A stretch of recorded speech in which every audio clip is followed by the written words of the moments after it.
Back to the Money Advantage podcast. This is Rachel Marshall and Bruce Wayner, your co-hosts. And today with us, we have a special guest. And Emmy, we had so much great conversation before the show that I forgot to get the pronunciation of your last name that I knew I needed to get before we jumped in. So is it Sobieski? Sobieski. It's completely phonetic. Oh, Sobieski. Well, I would not have guessed. Perfect. Wonderful. So we have special guest Emmy Sobieski with us on the show today. And thank you so much for joining us on the Money Advantage podcast. Thank you for having me. I'm really excited to be here. So let's just give a little bit of background information about what we are covering and discussing today. So Emmy has written a book that is a best-selling book called 100 Million Careers. And so we're going to be discussing that book and just really her background and her history leading up to her ability to write such a book that would help somebody to understand what is the path to having very high-level careers. So we're going to just discuss, I want to share her bio as we get started in this conversation today. So Emmy Sobieski is CFA, a CBP. She combines 25 years of experience in the public and private companies with the experience of leading, scaling, and advising startups. She's the Amazon #1 best-selling author of 100 Million Careers. And here's the full title, The 5 Fastest Paths to Wealth Beyond Your Wildest Dreams. Looks like you published last year in 2022. She's also a fractional chief operating officer of competitive storytelling, helping world-class founders share ideas and change the world. Emmy co-ran the Nicholas Applegate Technology Fund, the #1 ranked fund globally in 1999, up over 492% according to Lipper. Emmy has worked in executive, founder, and advisory roles at Web3, FinTech, Green Tech, private equity, and hedge fund startups.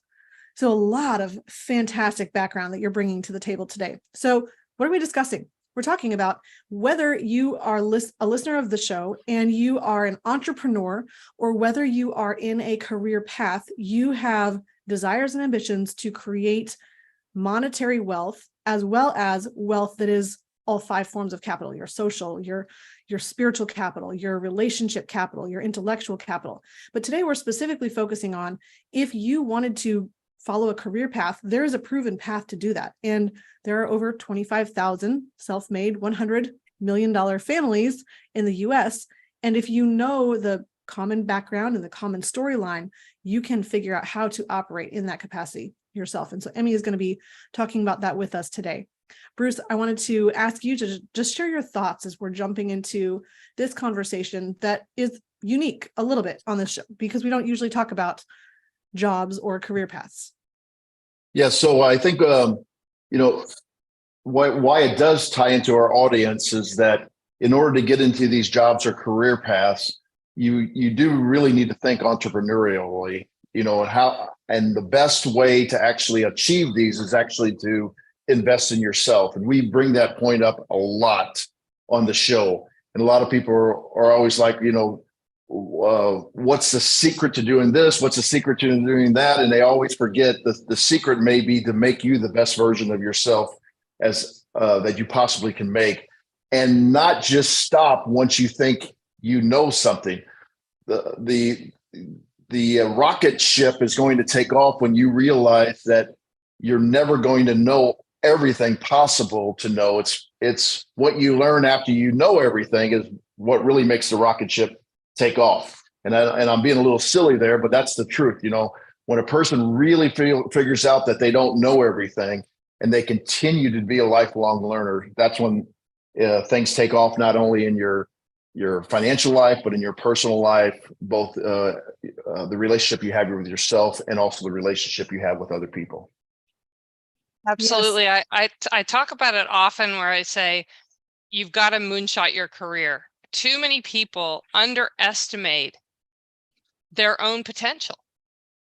And they think and myself included, I thought, well, I want to run a fund. There's only 4% of women even being analysts in technology on the buy side. So, only 4% of analysts that are on the buy side are women. So I thought that was like amazing to even get in. And I thought it was a real moonshot to be able to run a fund. I didn't have an ambition to run the #1 fund. And so I would continually beat these ambitions that I had that I thought were big ambitions. And then you go through this lull period because you're not, the way I like to think of it is you've got to moonshot your career. You've got to moonshot your goals. And then you've got to have milestones that are doable that you celebrate on the way so you don't feel like you're always failing or something like that. But I can just tell you time and time again, people that I've met, and it's so hard to re-energize yourself for the next goal and to build the next goal. And you can waste years or a decade just kind of being in this depressed state because you've reached, you've arrived. So fascinating. I think there's a component of something called the arrival syndrome that Bruce was talking about a little bit as well, where people think that they have all the answers, but sometimes you have arrived and you have arrived at the spot that you thought was going to bring you everything that you wanted. And then you realize there's still something more. So Emmy, this is just so fascinating to even hear that piece of your background. When did you decide that you wanted to create a very high profile career? And tell us a little bit of your backstory personally that led you to where you are today. I never decided. This is one of the reasons I wrote my book is, look, if you have any kind of a plan early, you can do so much more than I ever did. So here's the map because so I started investing. My dad and I started out, and this is in the late 70s, so that kind of dates me, but we would go around and go through our neighbor's trash and pick out aluminum cans. And at the time, the US government had a program in the late 70s where they were paying a lot of money to you to recycle aluminum cans. They're trying to get people into recycling. So I had, I had full of like checks from people for birthdays that I'd saved up. But the bulk of my savings by the time I was 16 was from recycling aluminum cans. And so I had $1,800. And my dad says to me, now you're 16, you can have your own stock brokerage account and it's time to start investing. And so here are 4 companies and you can pick one. So I picked between the 4 companies he gave me. One was United Artists, and I'm a teenager, United Artists, and they were the first movie theater come up with the idea to give you more than just popcorn, give you candy and soda. So their earnings went through the roof and they got bought out in 4 or 5 months. And of course, I'm a teenager. I'm thinking candy sounds great. So I invested in that company. Not real high-tech investing at the time. And but I quadrupled my money. So now I'm sitting around with 7,500-ish, a little less. And then my dad gives me a couple other companies, 4 to pick from. And one of them, he said, oh, this guy's my friend and he's figured out how to make Medicare, Medicaid profitable. And, it's a little tiny company, but my dad said, I think it'll really grow. And that was FHP, which is now, this massive healthcare company. And so I thought that sounded cool also because my dad knew the guy. I thought it was a good growth. So I put the entire 7,500 into that. And then that quadrupled. And so then I'm sitting at around 30,000. And I was like, I'm kind of bored with this company. I've quadrupled my money. More people are getting to know about the story. So I don't really know that there's, I want it. And right around that same time, my dad came back from a board meeting and he said, you know what? One of the other board members, his son joined this really interesting company called Novell.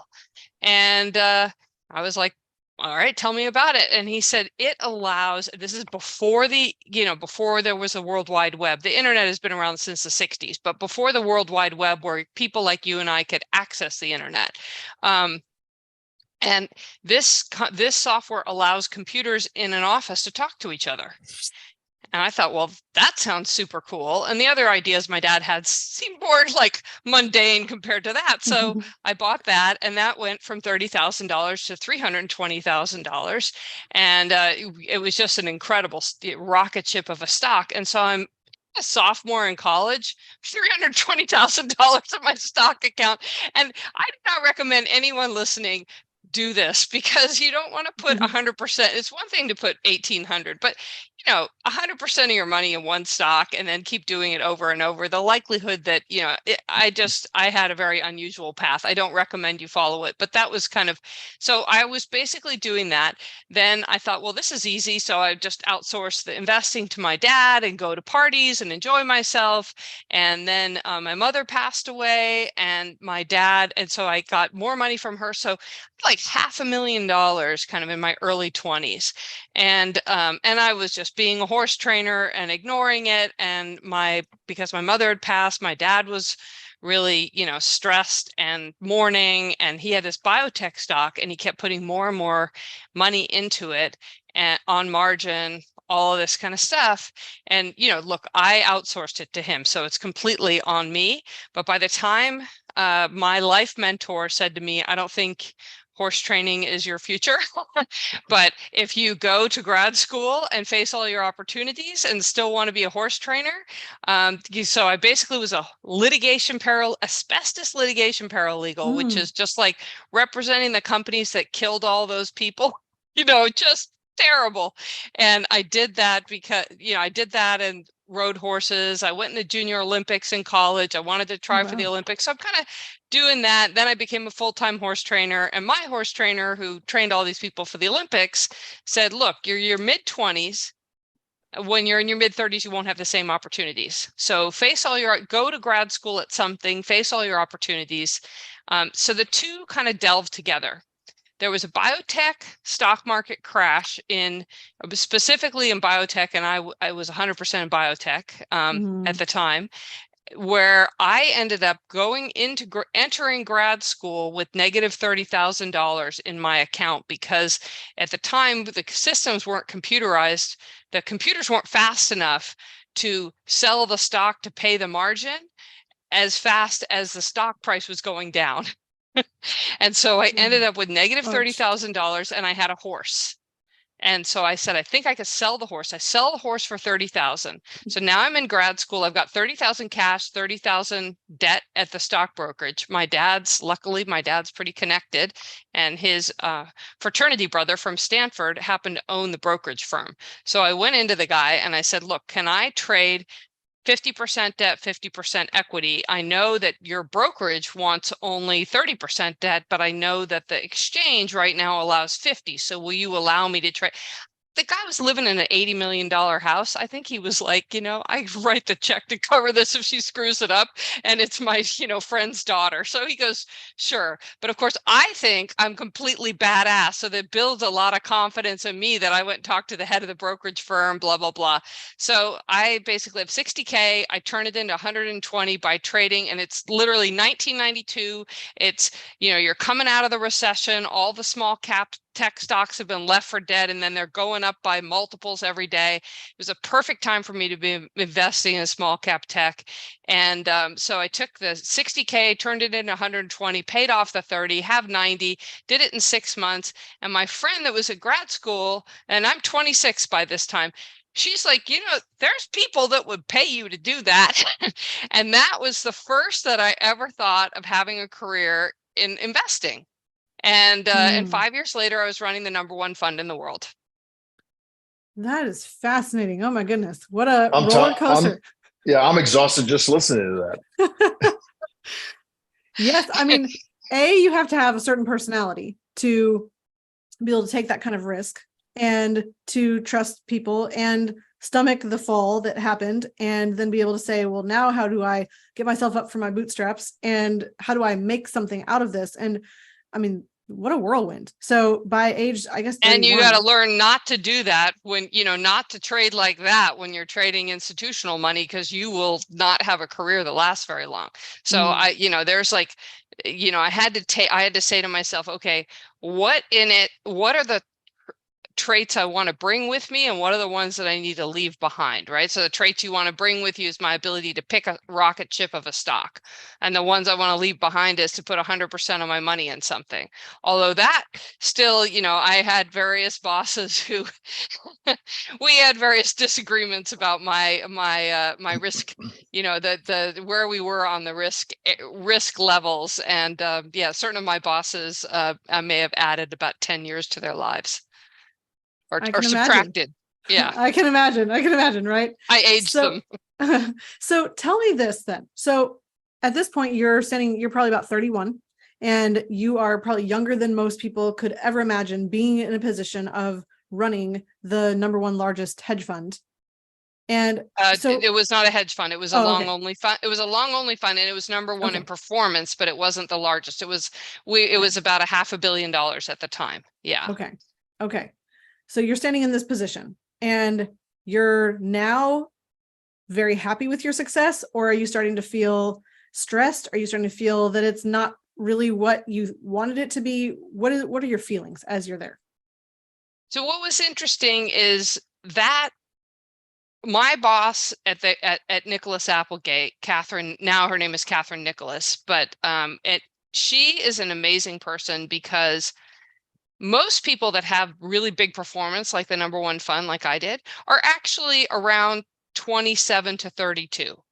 Because once you go through a couple of market cycles, you start hedging, and you won't take enough risk to be #1. And she is highly unusual in that even in her 50s, even through all these market cycles, if she sees an opportunity, she goes in full bore. And so she was my boss, and she said to me, I don't care what it takes, obviously I have to follow the rules, but I want you to be #1. And to do that, I basically had 80, and I had a diversified fund. So I had over 100 holdings.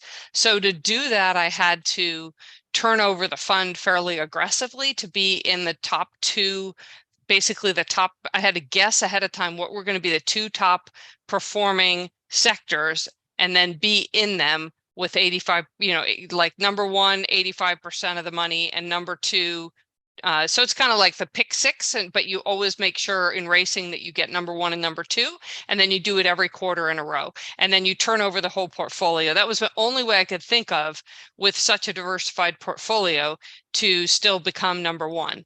And so the net of it is, in terms of how I was feeling, is that I was just heads down, like, what's next? What's next? What's the next stock? Do I have the right portfolio going forward? I didn't have to worry about turnover because she didn't care and our clients didn't care. But the rest of it, it was just work every day to do my best and keep humble, because the market will always destroy you if you're not humble. So that was kind of my mindset. And then I started getting interviewed, obviously Wall Street Journal, Barron's, and Barron's did this big piece where they were like, well, aren't you at cocktail parties bragging about the fact that you're up? I mean, from inception, my first 12 months was up 620 or 630%. So aren't you at cocktail parties? And so finally they kept pushing about, aren't you out there bragging? Aren't you out, aren't you getting like complacent? I'm like, dude, every day I'm just doing what I do. I get up, I do this. And so finally I got frustrated and I said, I go to cocktail parties, I go to bed early. I'm on the West Coast. So of course, Barron's, they put that out as like a separate headline. And so I come into the office the next day and all the guys are like, I go to bed early, they're all making fun of me. And then people around the office started calling me a tech guru. And to your point, I'm kind of looking at look, I've been doing this 5 years. I'm 31 years old. This is not healthy for me to get in my mind that I'm some kind of guru. And so immediately, that's a lot of self-awareness to be able to say that. And thank you. And when I started hearing that, well, and I had kind of pushed my way up, right? I went to USC, nothing against USC, but it's not Stanford, Harvard, right? In undergrad, I had a 3.4 GPA. I mean, I barely got I had a 3.0 in general, and then I just got like a 3.499, so almost a 3.5 in my econ major. These are not stellar, I was out riding horses and partying. I wasn't going to class in undergrad.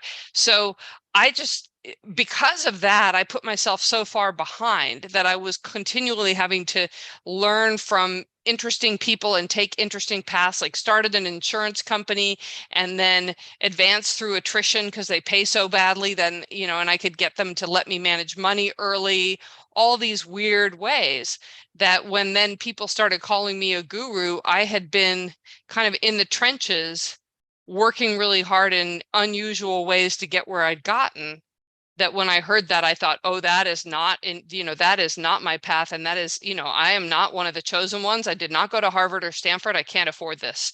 And, and so that really started me thinking, where do I need to be next? I need to be somewhere where I'm not the top dog. I need to be somewhere where I'm learning. And as luck would have it, my review came up, and I made the head of the firm. He personally put 4 million in, and I made him, 6x in the first year. So I made him 24 million personally.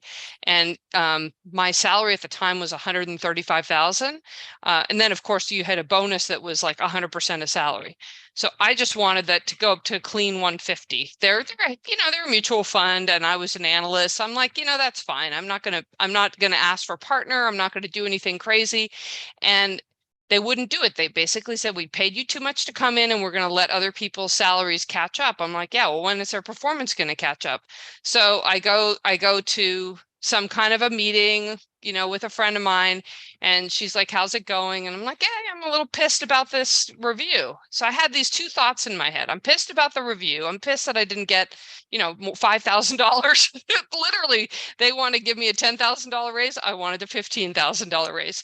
And I just made them 24 million personally, and a lot more for the company itself.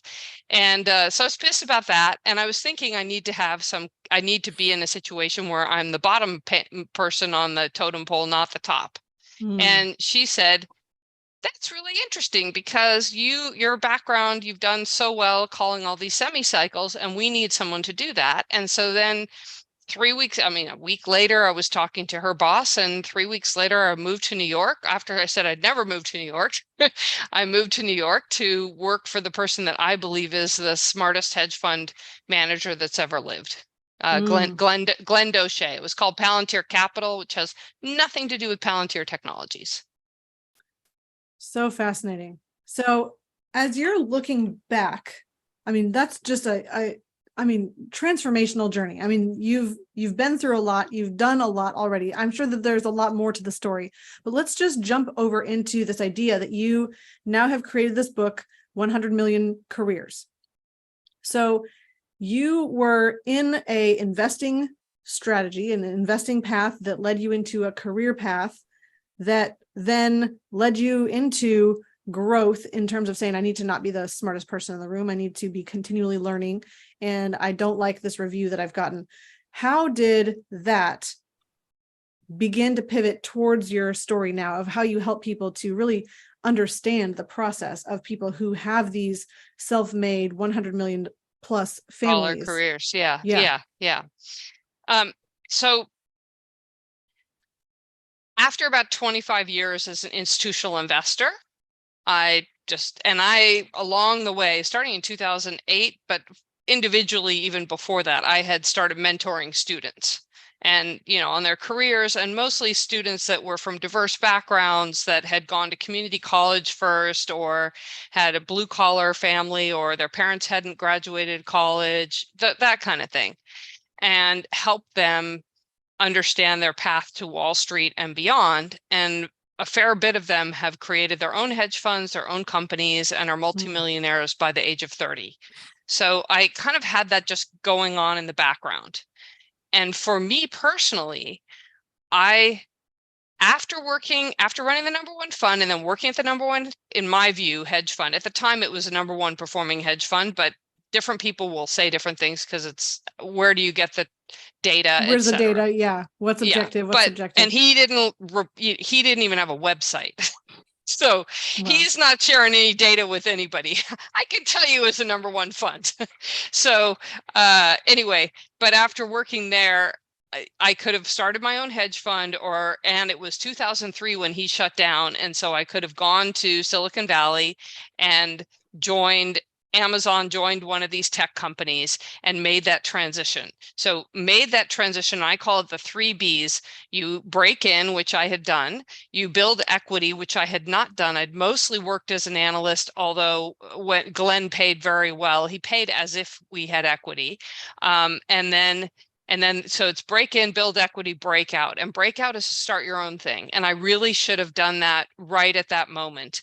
And I didn't. And I took another 15 years. I kind of just got random jobs working on the buy side, doing what I'd always done, even though I'd well proved that I could go to the next step. And eventually, after 25 years as an institutional investor, I said, I want to move blockchain. I got so excited, Web3 blockchain, I want to move over to corporate, and was told, you're too old for your level of, basically, you're too senior for your lack of experience. And so I built my own coaching company and just kind of learned marketing, learned all the things that I needed to learn by building my own little coaching company, and created a bunch of courses. Once again, no great plan, but one of the courses I created is on investing at 60,000 words. It's everything I ever knew about investing. And a piece of it is on these 5 career paths. And that was the piece that I got so much positive feedback from. And then a friend of mine that I now work for, and the CEO of Competitive Storytelling, said, hey, Emmy, we should have a book. We should each have someone at our level should have a book out there. So I thought, well, that makes sense. I think I'll do it on this piece that keeps getting so much positive feedback. So I hired a writer to help me do it. And then at the end, which again, this is not what you're supposed to do. You're supposed to come up with the title first and then write the book. But at the end, he's like, so what do you think the title's going to be? And I said, almost all of my mentees have made it to this multiple millions by the age of 30, or a bunch of them have. And then I've got a bunch of friends that have made 100 million by the time they're 50. And this really is this story of the career paths that they've all taken. And it's kind of like step 1, step 2, right? Step 1 is when you're 30. If you hit here when you're 30 and you make the right plans, you'll hit this when you're 50. And so I said, why not just call it $100 million careers? I love Alex Hormozi's $100 million offers. And so that, I wish I could say there was some grand plan, but it's more just kind of bumbling through life. And then somebody that's smart says, hey, we should have a book. And I'm like, great. And then people started reading it.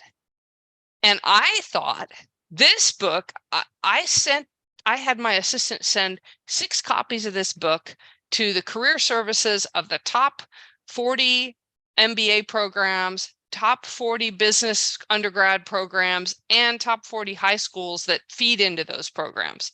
Because I thought that's who this is for. 100% of the people that contact me for advice or to learn about more are mid-career, and they're moving from breaking in to building equity, and they want to know how to make that move. So, it's, again, like you can write a book for one audience, but the audience is going to pick you. They're going to tell you, what resonates. That is fascinating. I mean, I'm looking at this whole process from the entrepreneurial journey. I would say is maybe a little different, where we see somebody with a big idea. Maybe they have worked for somebody, maybe they haven't. And then they're in a process of continually innovating. I mean, I think of the Russell Brunsons of the world who found a concern in the marketplace and created a solution to that and then marketed that. And there's a lot of serendipity, if you will, or, maybe he didn't necessarily have the path all the way mapped out before he started, just like you. But when you're on the journey, you can't necessarily know where it's going to end up, and you can't necessarily plan it. But if you're looking at people who have been successful, you're saying there is a map, there is a process and a strategy. And you're saying the people who are looking to have you speak into their life in this area of how do I transition, how do I make this change, they're from breaking in, they're already successful in their career, and now they're looking to build equity. Can you explain what that difference is? And I'm thinking you're talking about ownership in the company that they've broken into, ownership in the industry. And even more broadly. So I will call this cohort of people the broke upper class, because maybe they're working at a large tech firm and they're making 300K, 250, 300K, but their expenses are going up. They got a second house, their kids are in private school. So they just feel like there's a earning treadmill, and right behind it is the expense treadmill. And so they never feel like they're getting ahead, and they're working really, really hard.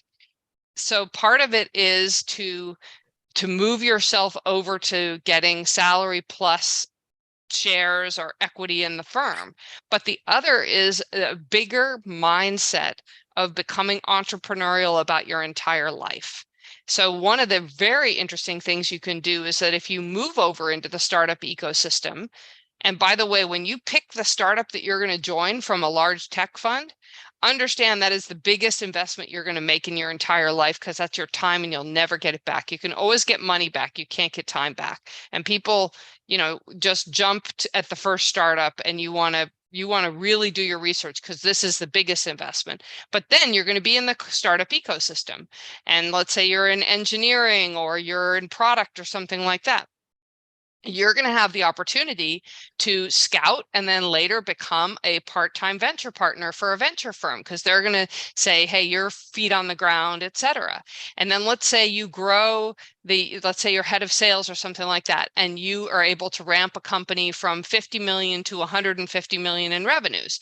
Now there's going to be boards that are going to want you to come on and show them how to get from 50 to 150 million. All of a sudden, you've got equity in a company you're not working at every day because you're on the board of directors. You have a piece of carry of a venture fund, and you're still working at a startup for equity. And so now you have this money flywheel going, because you've moved over from the hours for your time into this equity play field. Well, we kind of live in this world of helping entrepreneurs, in starting their own business too. Yours is a little bit because you're working in the equity position that they may not have total control. And we work more with business owners that have already started a business and they have total control. So there's going to be personality differences in both of those. But does your book help to identify whether you're able to even handle this situation, and what are some of those characteristics to be able to handle those situations? Yeah, absolutely. So I talk about 5, and there are many more. The idea of leverage is just one to many. So that can be Taylor Swift as a musician or a movie actor, right? Any of those things are high leverage careers. And so you want to be in a high leverage career at the right time. The ones that I focus on are the ones I understand, which is hedge funds, private equity, venture capital, startups, and board directors. And then kind of those last 3 are the ones that make up that money flywheel. So for each one in my book, I go through, okay, what's a day in the life? What is the career path and a day in the life at a hedge fund like? What kind of personality do you need to have to do it? And then what if you break in and you just hate it? Then what are your opportunities to move from there? So I definitely go through that. I believe that people are incredibly adaptable. And again, that their potential is far higher than they ever give themselves credit for. And so there is a huge transition. If you are, as you say, transitioning from having 100% control over your company to maybe wanting to give out equity, and also maybe wanting to get a board position where you get equity, and maybe wanting to be a venture scout where you get equity, and kind of have a move from, look, this is my company that I'm building, to I have a portfolio approach that I just keep building different money streams that for this similar amount of time. It's a little more time, but mostly you're getting more strategic, you're getting more senior, and so you're giving advice for equity, and it can be very outsized payments for a very small amount of your time.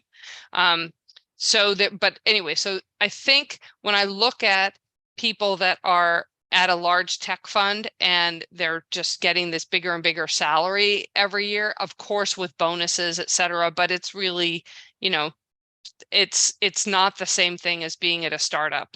The biggest thing there is a lot of times, and I didn't realize it either, I had a feeling. I was at Oppenheimer Funds, and we were running $220 billion at the time, and just the funds that I was working on was 26 billion. I can tell you, I was the first call. Any new ideas, anytime I want to talk to a management team, they're on the phone. I have everyone's cell phone numbers, and and you think, oh, this is going to be so easy. I'm going to go start a hedge fund, and everyone's going to answer. Everyone's going to be calling me with ideas, and it's like crickets, right? So and so there's this, and then the second thing is, so there's this feeling when you are working at Amazon or at Google that everyone is there to help you and your network is so strong. And then you leave and you go to a startup and you realize a lot of that was where you were working and not how strong your network is. So that's a big thing. And then the second thing is to be able to just do what needs to get done without getting so in the weeds that you forget that you're a strategic thinker. So you need to say, okay, how do I balance being able to really bring my gifts to this startup, but also be willing to get down in the trenches with everybody and get something done? So, that's a huge, transition for people. And then just giving up the security of having a massive paycheck, because you're switching. I forgot, so it's interesting. One VC said to me, for the C-suite, for the leaders of a tech company, they think of it in threes. So they think of it, if you're in the middle of the country where where you don't need as much money, then you can make 10K a month on there, which is 120 a year. If you are on either of the coasts, you can make 20K a month. And if you are a superstar and like an engineer that can't be hired, you could make 30K a month. And so that's kind of the threes of VC, and all of those, or wherever, depending on your situation, maybe way less than you're used to making, and you're giving up equity. And the stats are that most people never make that money back. They just make less money, because you've got to pick the right startup. Well, it's so interesting. I think this aligns really well with Rabbi Lapin. We've had him on the show several times as well. He's published a great book called Thou Shalt Prosper. And there's one idea that I just wanted to highlight and pinpoint, because it's something that's really core and fundamental to what we believe, and also what most of our tribe is on this path towards as well. And it's that you don't want to aim towards retirement, because the more experience you have, the more intellectual equity that you've built up, you have more capability for higher influence and for really doing the most good for the most people. And that is where you're talking about the leverage. And so as you're able to then serve at a higher level, whether being on a board of directors or a partner, joint ventures, or venture partner, you're in a position where you're now leaning on that experience and that knowledge that you've built up over time, and all of the relationships and all of the other capital that you've built up in your life. Yeah, you're finally able to compound all of the work, and so don't stop right when the compounding starts. Well, not only that, but because of your intellectual property that you have in your brain and your credibility, you can also dictate and control your time, and people will allow that because of your intellect. Absolutely. In fact, a recent coaching client reached out to me, and he had several exits. So he's already worth tens of millions of dollars. And he's trying to map out, how do I get from there to 100 million and do it differently, which is what I talk about, from breaking in. He had read my book, moving from breaking in to building equity. And he's like, how do I map that out? And one of the questions he asked me, he said, you're unique because you've worked multiple years for a bunch of billionaires, and there's only 724 in the US, and you've had a decade of exposure to them and their minds and the way they work.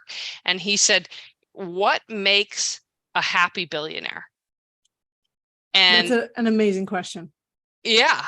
And so even though my book is $100 million careers, I want people to be happy and successful when they hit the 100 million and beyond, right? I don't want to have miserable rich people.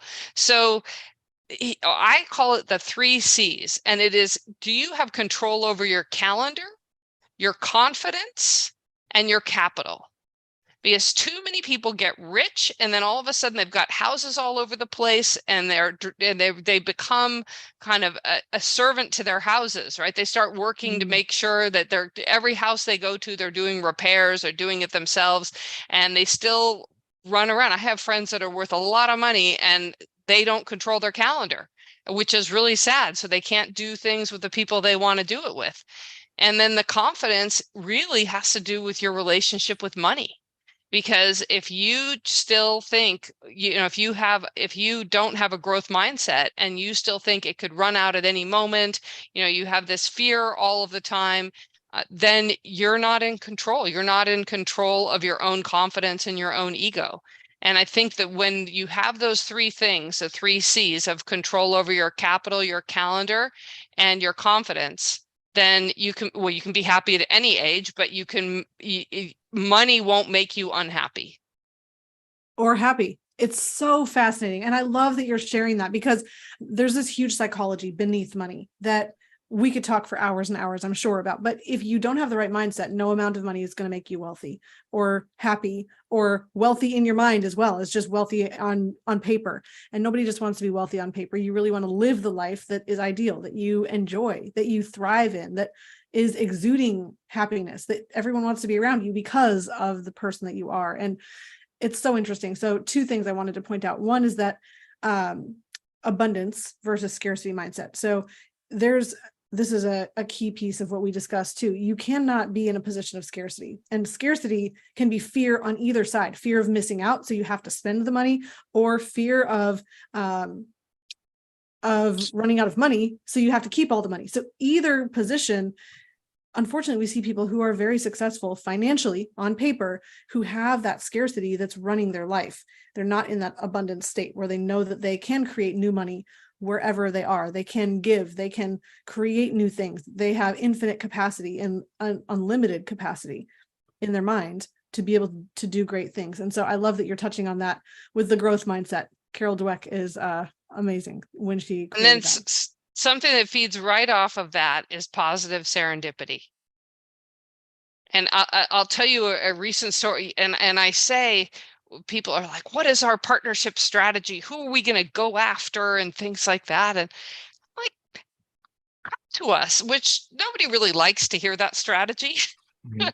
But I live in Wellington, which is kind of the Disneyland of horses. So, Michael Bloomberg's daughter rides here, Bruce Springsteen's daughter, Bill Gates's daughter, right? It's the who's who. And so I just go to the gym, I go to the VIP tents, and this guy walks up to me and he's like, he sees me in the VIP tent and he says, oh, I've seen you at the gym.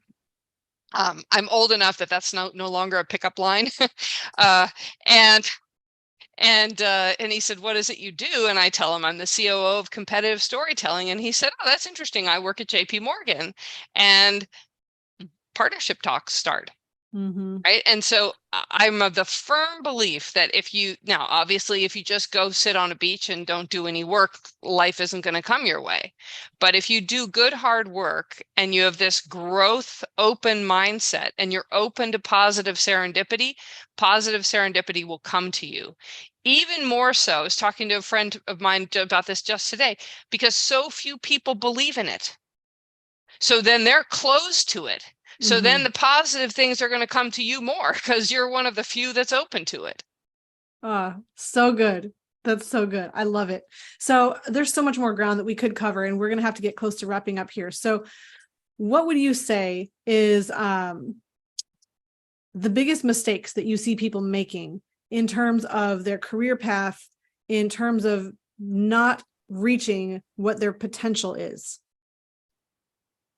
Two things, and they are related. Number one is they do not moonshot their career. People do underestimate their capacity time and time again. And so that's number one. And number two is not taking enough big risks early. Now, big risks are not blind risks. They are calculated risks. This is where I'm saying move over. I should have moved over in 2003. I could have looked at all the tech stocks. I remember looking at them and they were all trading at less than the cash on their balance sheets. So that was the time to move over into tech and get equity in some of those companies, right? Get equity in Amazon, et cetera. So you have to calculate the risk. You've got to find the right company to invest your time in. But taking big risks earlier in your career is a huge one. And then also, and tied right to that is that you've got to moonshot your career, and then you can have milestones that are achievable and celebratable, but you've got to moonshot your career and your life, honestly. Bruce, that reminds me a lot of Dan Sullivan. Are you familiar with Dan Sullivan? Mm-hmm. Emmy. And he talks about having this long, I believe it's a 30-year vision, and you break it down into all the way down to 90-day increments of what you're going to actually do. And the point is, I think he's in his late 70s. He's definitely up there. Yes. He just had a matter of fact, he just had a birthday. Okay. So I know he's at least in his 70s, somewhere in there. He's going to live to be 130. That's what he keeps telling people. That's awesome. And I love that he has a vision that's going to lead him out to that age as well. He's not slowing down in any capacity because he has this long-term, long-reaching, long-range moonshot idea and goal for his life. And then he's breaking that into things that are doable. And so I just love how aligned that is with your philosophy as well. So much valuable content. Bruce, is there any questions that you have before I kind of bring us to how they can find out more? Well, I mean, I have, but it's going to take a long time to unwrap. So maybe we'll just have to do this at another show. But I want to thank you, Emmy, for coming on and sharing all this with us. I think it's really important that people understand, because the coaching climate has kind of skyrocketed in the last decade or so. And that's nothing new that used to not go on next to the water cooler, coaching your younger people or coaching people in another branch of your area. But now people are seeing the value of getting that equity, that intellectual equity from people, and frankly, emotional equity from people too, as they go through their career. So it's a very valuable thing to be talking about. Thank you. I love doing it, and you're so right. One of my most successful mentees, who I'm not even allowed to mention because of where he works, I'm not allowed to give his name out, but